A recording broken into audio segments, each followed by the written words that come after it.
I really want to talk to you about fidelity of implementation. This is really the challenge in our business. Now, this is going to be not a deep conversation, folks. I only got 30 minutes to cover 3 parts, and I want to leave 15 minutes for questions. But I hope I'll provoke you. But I can't do the depth I'd like. I'm going to give you some resources where you can do that or stay in touch with us. I'd like to talk about 3 parts of the presentation. First, I'd like to talk about the context. You know, who are we in Austin, and why is this an important topic? You can't do reform without knowing the context, folks.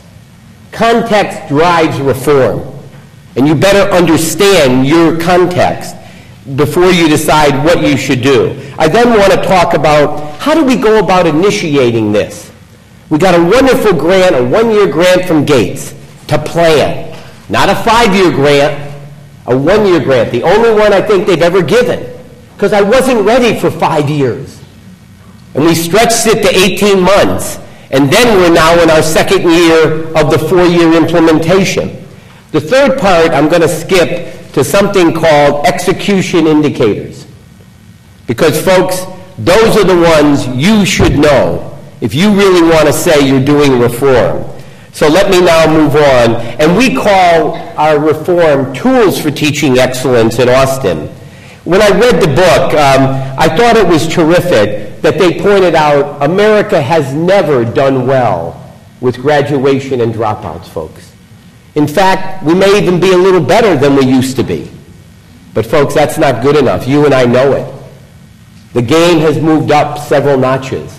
And it's either high skills or low wages. And our kids got to get those high skills. I need people paying Social Security.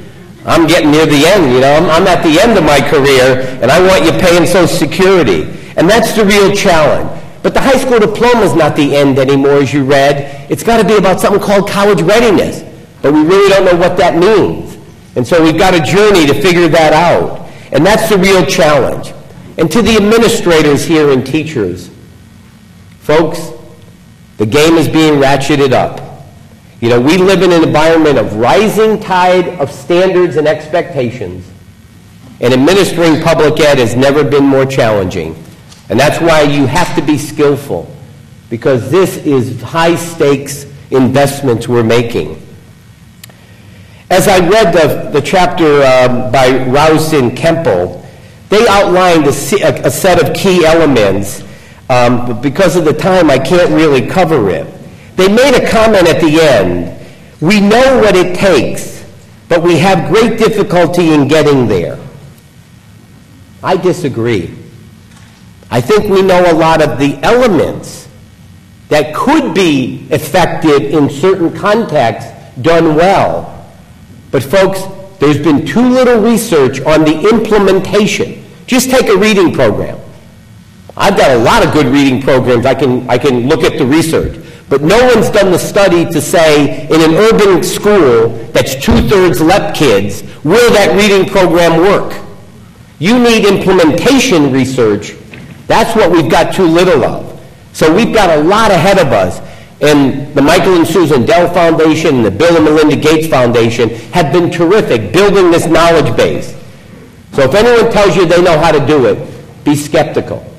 They may have experiences, and I'll share with you some of our successes, and I'm going to share some of our failures.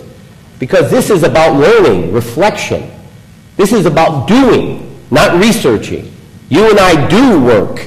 You know, some people study it. We don't have that luxury. When I looked at the chapters, there are resource problems. I only spend $8,100 a kid. Well, I wish I was in New Jersey, because I seen your numbers, what you spend.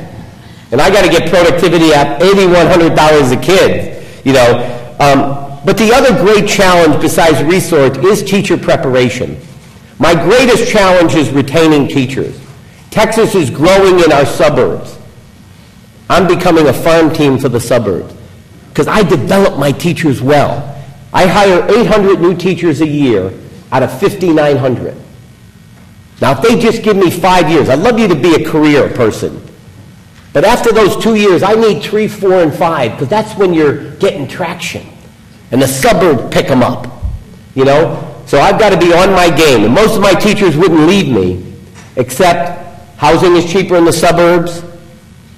There's a couple finance reasons why they do it, and the work is easier, folks. The work in Newark and Trenton and Austin is the Lord's work. It's the hardest work, and we need our best talent, and we've got to find a way. My suburb gets $8,100 a kid. My suburb, a rich suburb, gets $8,100 a kid, and I do. And it's based on ADA. So I don't really get the full amount because it's based on ADA. I only get 95% of that.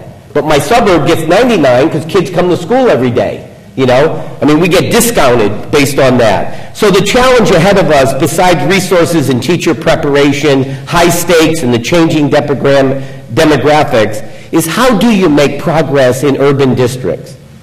I believe there's several components to this, and the first one has to do with leadership. You can't do this without leadership. And I'm talking about classroom leadership, I'm talking about school building leadership, I'm talking about administrative central office leadership, I'm talking about school board leadership. And my definition, I thought you might ask me, I believe leadership is the art of getting things done. It's about fidelity of implementation. Not about thinking big ideas, but can you walk the talk and at the end of the day show that you treated your clients well and you brought them to a level of achievement that met your community's expectation. I also believe our job is about creating the future, not defending the past. And it's so hard because, you know, in so many days, you know, it's a half-empty glass. And the newspapers see it as half-empty, and we kind of say that's half full. But I really want to point out to you, it's about implementation and implementation well. But it's in a context. It's in a context. It's context-driven and constrained. Let me give you an example. Pat Forgione comes to Austin on August 17, 1999. The 7th superintendent in the 90s. 6 other good people sat in that chair, probably brighter than I was. But they didn't make it somehow. My district was in chaos. No morale.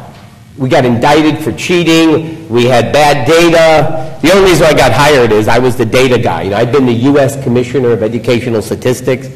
I would have never gotten hired because I worked for a state board. I headed a federal agency. It's my 4th CEO-ship. But my board said, you've never been a local superintendent.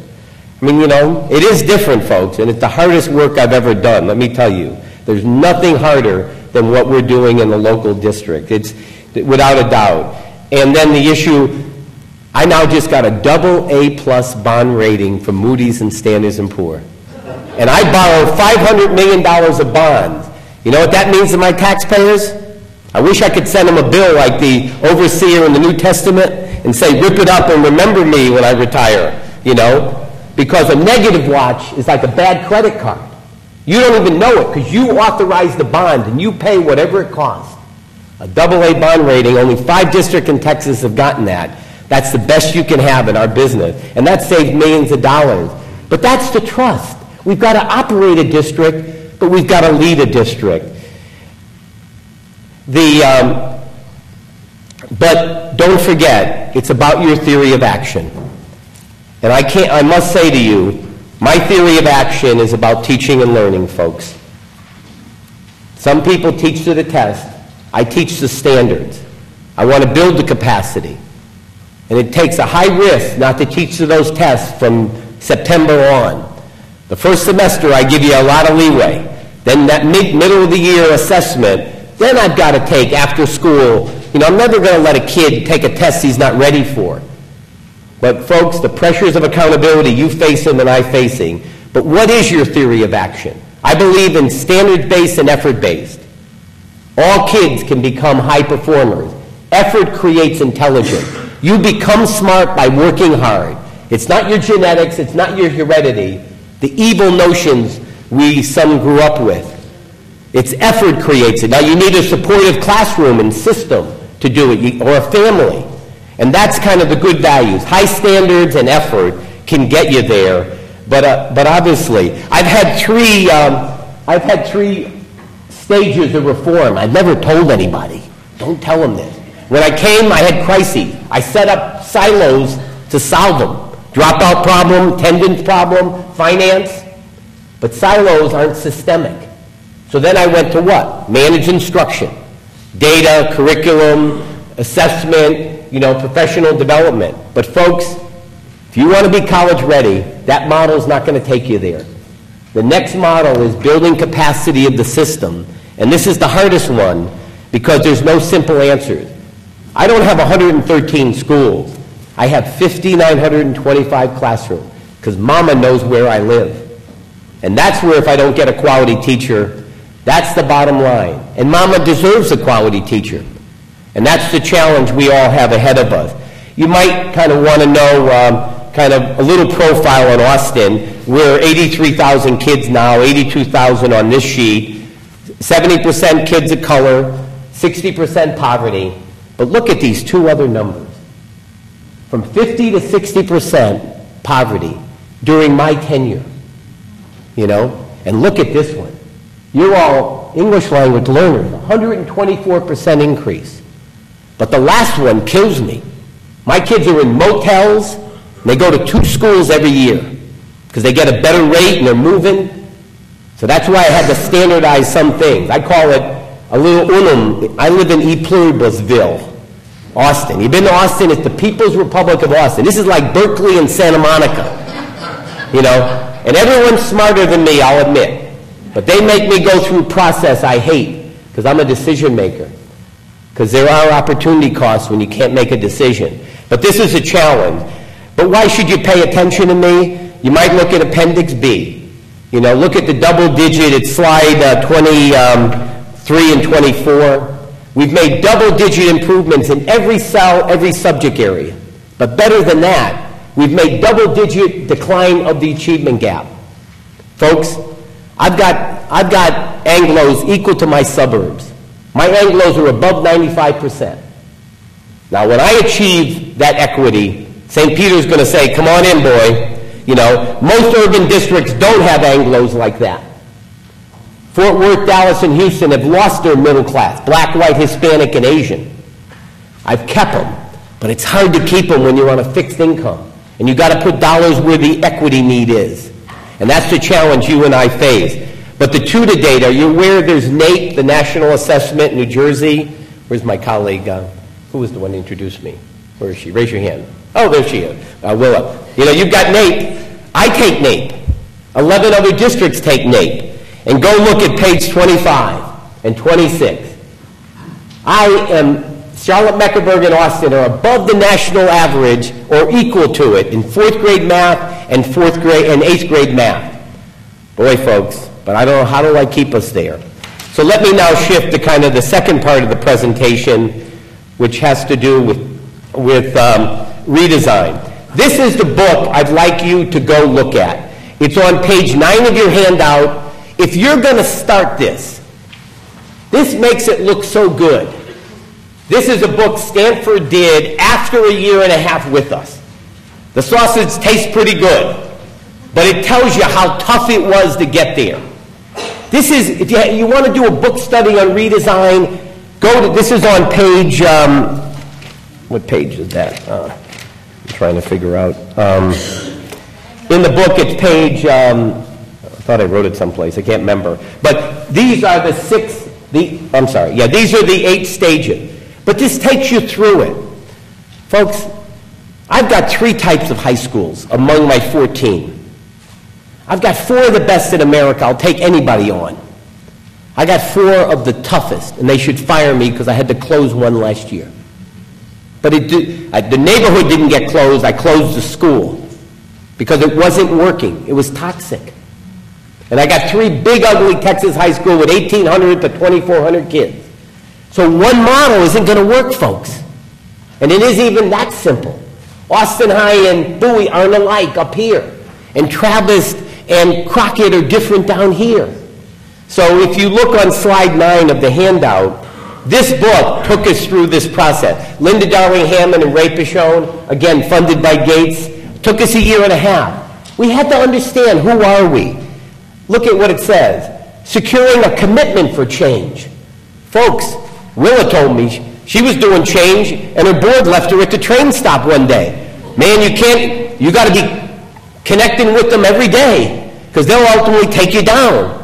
And when those teachers get to them who don't want change, I just had a judge take me to breakfast about 6 months ago. He said, Pat, this is exciting what you're doing, but can you wait 2 years until my son graduates? Because he loves that high school, because it's good for those 40% of those kids. But the other 60%, it's not good enough. And at the end of breakfast, he says, I'm with you. We got to do this now. We can't wait. But that's it, a shared vision of change. Do you know your data? Do you lay it out in all its ugliness? It is ugly. I thought my board was going to fire me, you know? But folks, this is the reality. You got to look out the windshield to a bright future. You got to build that engagement, number 3, and deep understand. That's why I needed a year and a half. Every high school did a planning process, and it's e pluribusville, you know, on their own. And how do I get them, you know, to head? Because I can't run 11 different models, you know? I've got to have some on them. And then the other thing we're doing, the reason why Gates gave us the big grant, we're doing a portfolio. You know, Boston left Boston Latin out of its reform. You know why? You don't mess with Boston Latin. I got Austin High in my reform. The president's twin daughters graduated from Austin High. The governor's 2 kids graduated. But they're not good enough. 38 National Merit Scholars, not good enough. 50% of those kids, a diploma isn't going to make it. Now, how do you do that change process when it's a portfolio? And that's the only reason why Gates funded me. I said, I'm going to go to scale. And they said, hey, fool, we'll take a chance with you. Because most people don't do that. They do onesies and twosies and, you know, this. Folks, you got to go to scale with this stuff. Because every kid, we say, deserves that chance. And there's subsets of every high school that you've got to confront. And that's why you got to know your data. You got to be committed to change. And that's hard, because change is a 4-letter word, folks. Let me tell you, it's brutal. I used to be 6 feet tall when I began this. I mean, this game is not easy. Now, you might ask, what's an RFD? This is a request for designs. I went out to my high school and said, give me your design. And they had to do 5 meetings, but I didn't give them enough specification. Create some unum, folks. I'm going to show you at the end, because you better have that unum, because if you don't, you're going to be in trouble, and I better get going. And then you better also deal with central office. So it's a great piece of work. I recommend it to you. The next 2 slides kind of talk about the 8 section. Each one of these covers 4 of them, and the next one, this is page 25 of this book. So it goes through it. Let me take look at number the 1, high school redesign plans. You know, what does it take to do that? I'm sorry, I'm not in the right one. The next one, no, oh, there you go. So it is there. Oh, there it is. Internal and external. You know, folks, everyone talks like data is going to make you free. BS. You better have a structure to analyze the data regularly. You better have routines and protocols that make you look at it. You better have tools, and I'll show you a couple, you know, to get at it. That's the internal and external that you have to get to. Get on going, Pat. Now, this is the 3rd part of my presentation. So I've talked about the context, Austin, general reform. I gave you a little bit on redesign, which is really what you wanted, but in a half hour you can't expect a lot from me, okay? But you can really get it out of here. This is a book study. I mean, I wish I could have had this book. And by the way, every one of our high schools went to 3 different high schools around America. This is what Gates helped. And I'll tell you, when Austin High went to Adlai Stevenson outside Chicago, they came back and said, damn it, that place is better than us. See, you got to see it someplace. The Richmond complex in New York City, those 8 small schools in one building, some of those reflected others, some others. But you got to let them see that and play through it. It takes time to do this, because you can't mandate reform. Now, once you get there, let me talk about a system that's necessary. There is a paper on my website, and slide 1 tells you my URL, www.austinisd.org.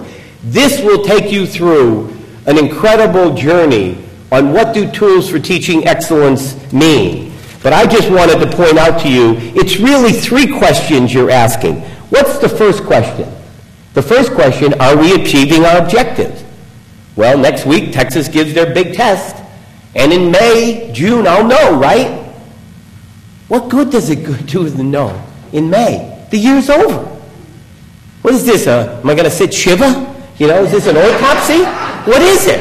You know, it's too late. Now, you need that. You need that for accountability. But what's more important? Do you have this at your fingertips? Do you, every 6 weeks, take those great University of Chicago, discipline, attendance, on track to graduate? Do you have a report every 6 weeks where my associate superintendent for high school, I got one with 14 high school, I got one for middle with 18 middle, and I got 2 for my 78 elementary. But Glenn Nolly sits down with his 14 principals, and he starts looking at some of these leading indicators. That's what you need. I forgot to bring it. I got 48 little slides that every 6 weeks I generate, looking at attendance.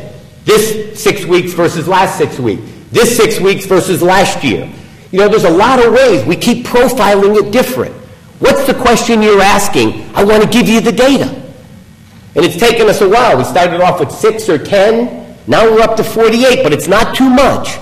That's for attendance, discipline, and on track to graduate in the 4 content areas. Are you getting D's or F's? How many courses are you failing?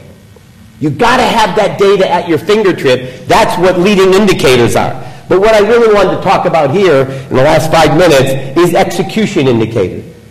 Folks, if you didn't do it, how do you know it made a difference? We give attribution in our field, and we don't know if we had a treatment effect. That's what warranty indicators are. The next thing is, I call it the boardroom to the classroom to the living room, slide 13. But folks, what distinguishes Austin, if you go back to this document, we built it from the bottom up. My best report is the STAR report, Student Teacher Advisory Report. Mama can see her kid's picture on the data. When you put a face on the data, and that advisor, I've got an advisory you're going to see in every school. Do they have the data to use with the 12 kids every adult has that Gates is helping to fund us? That's the difference. Can you really do it? So the third question is really the one that I wanted to focus on, and I only have time to give you one example. We began the 4 hours, and I want credit for this. I did this in 2005. I said the 4 hours. See, in Texas, we measure everything. So it's rigor, relevance, relationships, and results. But I came up with that first. I should have patented it. But here's what I want to talk about. How many central office people in the room? Raise your hand. Okay, now make believe Gates just gave you $12 million over 4 years, and Dell gave you $4 million. So what do? You had the request for design, right? Everyone said what they wanted to do, and this is what came out of it. Oh my God. I got 10 new initiatives I didn't have. I had these, AP strategies, Project Advance, disciplinary literacy, but I agreed to do 10 things. And I take it serious. When I give you money, I expect you to do what you said. Is that fair? Well, how the hell do I know you're doing it? I got 14 high schools. I got 10 initiatives. How am I going to know what's going on? Now, how many reform models are up here? Because you've talked about these. First things first, reform model, 3 schools, right? Global Studies, Asia Society, 2 schools using that model. New Tech High, that's coming on like gangbusters, 4 schools. Skipping down, Aida Walkie's work. Have you heard of quality teaching for English learners? Aida Walkie from the Far West Lab, terrific. She's doing it only one place, Lanier. And then we've got SREB doing great work at Aiken. So I got 6 reform models. Folks, my board didn't give me any extra staff. I got to manage this out of what I'm doing. So how do you do that? How do you have fidelity of implementation when you agreed over the next 4 years and you said you were going to do it, you little SOB? But I know you just had a shooting in your school and the parents just got mad because you lost a football game. You know, come on, this is the world they live in, right? You know, and were they trained to be teaching and learning anyways? Because I gave you an instructional specialist because you're really not great at mathematics.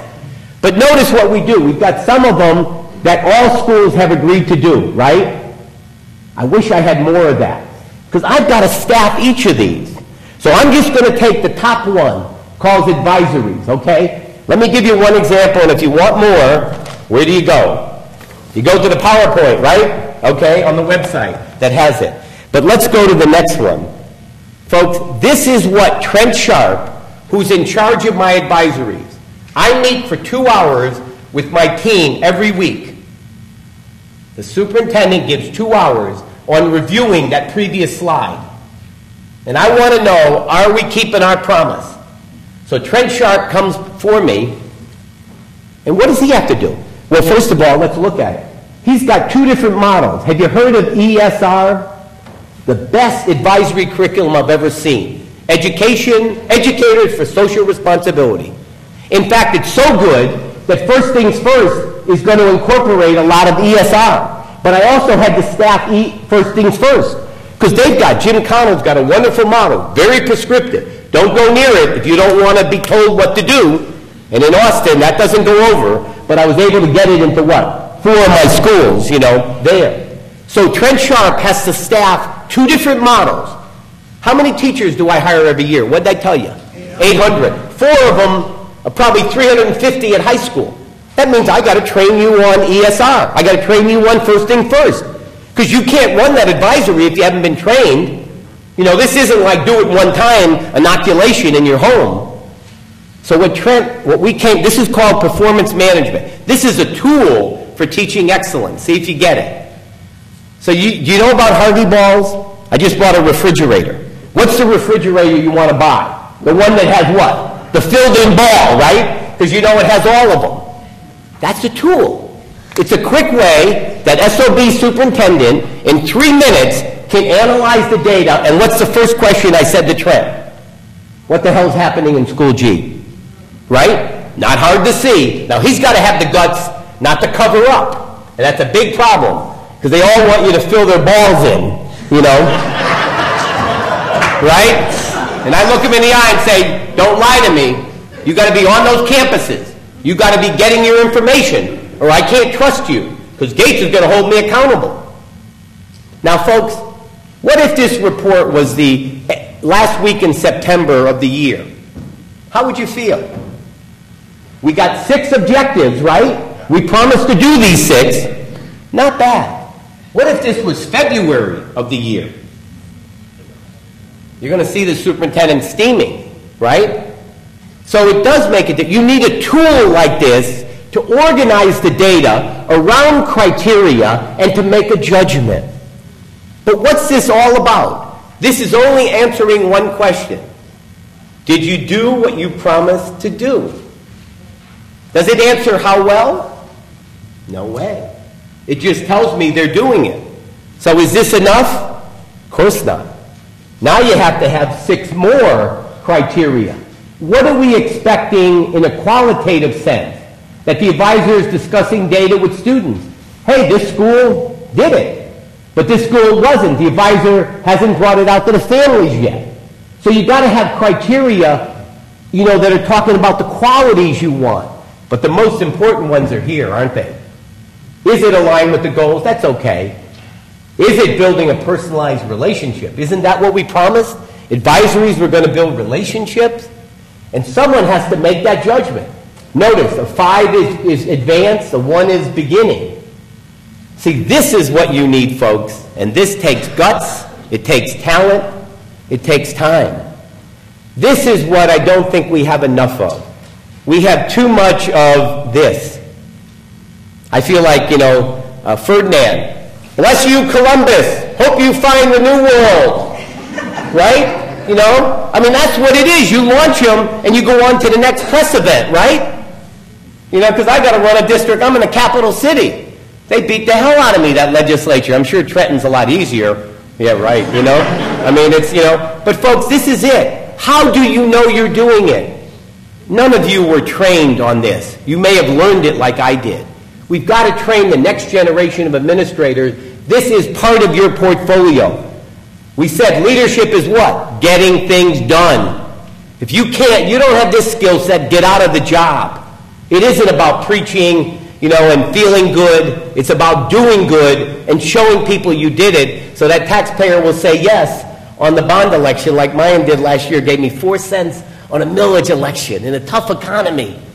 I mean, man, that's when you want to say, St. Peter, thank you, or whoever your deity is.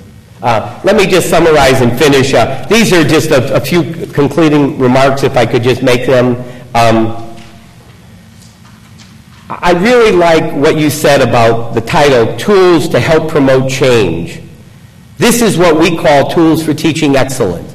That STAR report was to help the teacher understand the student. Because if you're not coming to school, and I thought attendance was the problem.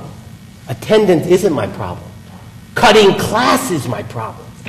And it was only when I got inside the attendance data did I realize I had 6 of my schools with 40% of their kids missing 2 periods in a block schedule every week.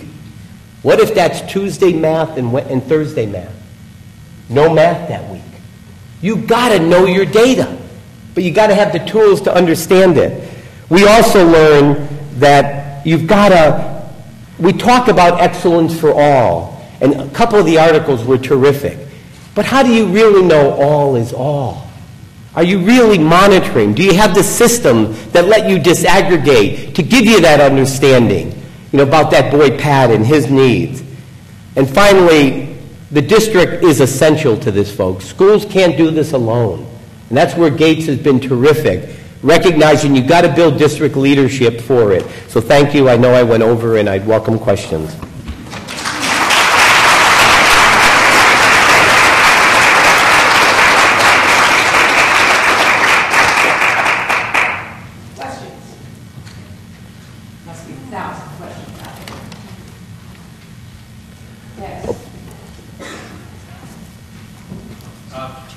Your comment earlier on about context, the context drives everything. Context sets the and the tools that you develop. What have you learned, or what would your advice be in terms of for folks to understand the context in which your particular school's situated? What data do you look for? How do you go about finding out what's the animal in this community versus another? If you go back to that one sheet from the Stanford redesign, those 8 questions, the first 2, forced me to do that. And then forced my principals to do it in front of their parents. Not in a private meeting with some of their faculty. It is very important. And Austin is not one Austin. One way to Rome wouldn't have made it in Austin. Now, some places you can get away with that. If you can, it is efficient. But I couldn't get away with it. So I had to start this open process. And that redesign, part of it, I had them hold these conversations. I could tell you some principals were really mad at me. They felt they knew what they wanted to do. They told me they know what SLCs are. Have you read Calvert and McLaughlin? We call it the Blue Book on professional learning communities. You don't know what SLCs are until you really study them. And do you have do you have content within those lessons? So you're right. I can't coach you other than if you look at that and want to email. I've got a team of redesign people that would be happy to kind of become email partners with you. But it does take a reflection process. The board has to liberate you to go do it with the leadership of the district. And I mean teachers, principals, and central office people together. But it is essential. And I don't know if I'm answering your question enough, but you got to know your context. I see too many people thinking they could take first things first and move it. Let me give you an example. I went to Travis High School, a Hispanic school, LBJ, an African American, and Reagan, half and half. 2 of those schools came off the low performing list with first things first. Man, Reagan went on it again. God, if I was in baseball and I could hit 666, I'd be in the Hall of Fame, right? But what do you think happened? Man, I got the hell beat out of me. What happened to Reagan? Well, what happened was the principal couldn't lead instruction. I didn't have my indicators at that moment. They weren't refined enough. So it shows you how each school has a different context. The reform model, even though they look alike, they're all 3 of my 4 neediest.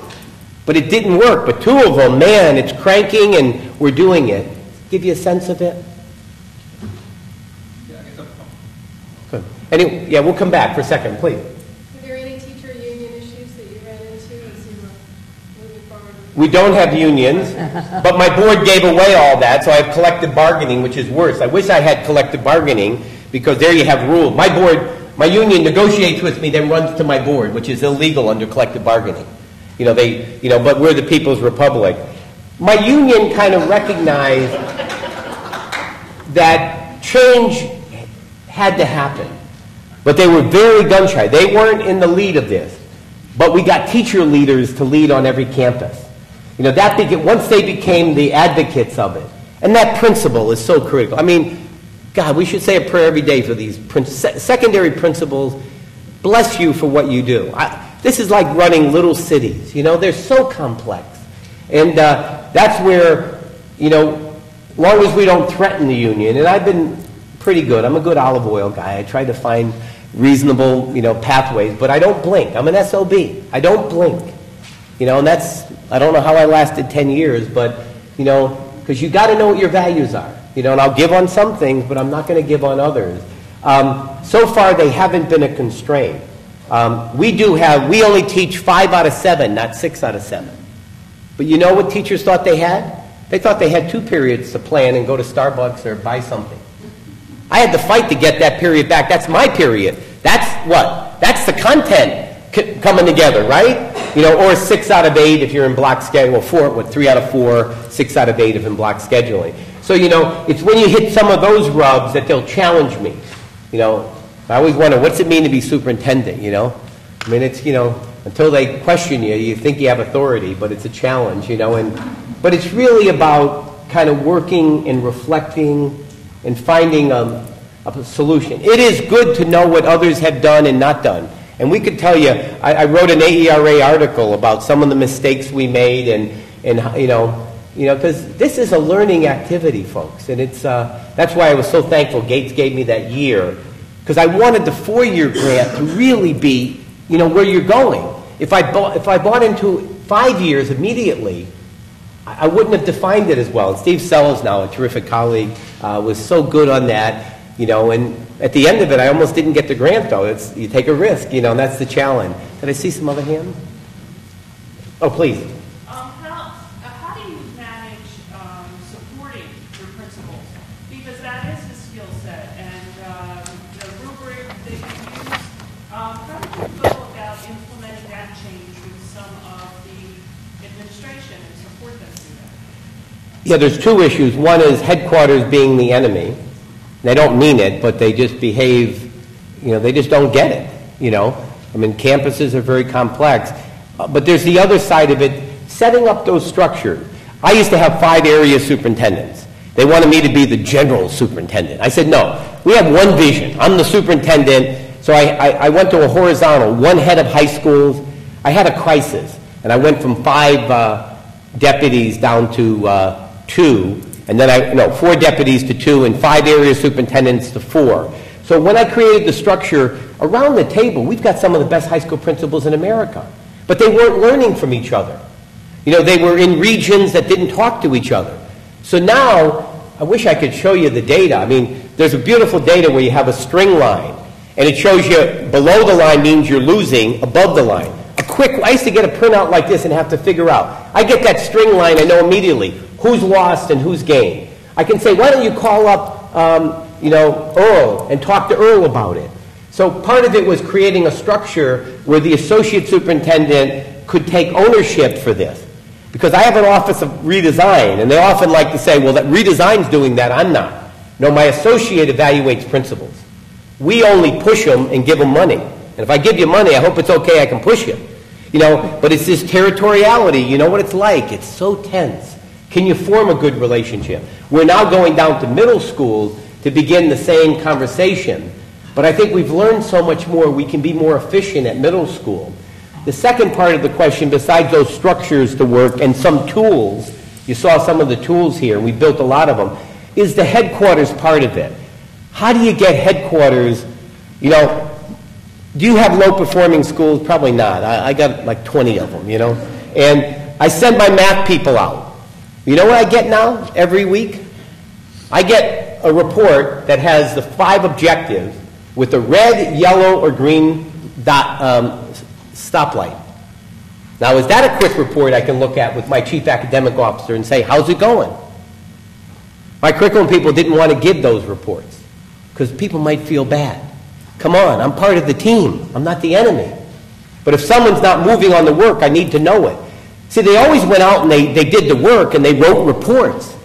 You need to have a tool that quickly tells me, what do I have to work on? How can I help you? Believe it or not, I'm a problem solver. It says my certificate, superintendent, problem solver, but that's the kind of thing. And so by giving headquarters some of those tools to now use, I'm making them grow up, but I'm also making them realize there's a publicness to accountability. And we had not been forthright, there's no bad people here. It's just, are you being effective, the quality. Other question? Well, thank you for letting me enrich your afternoon.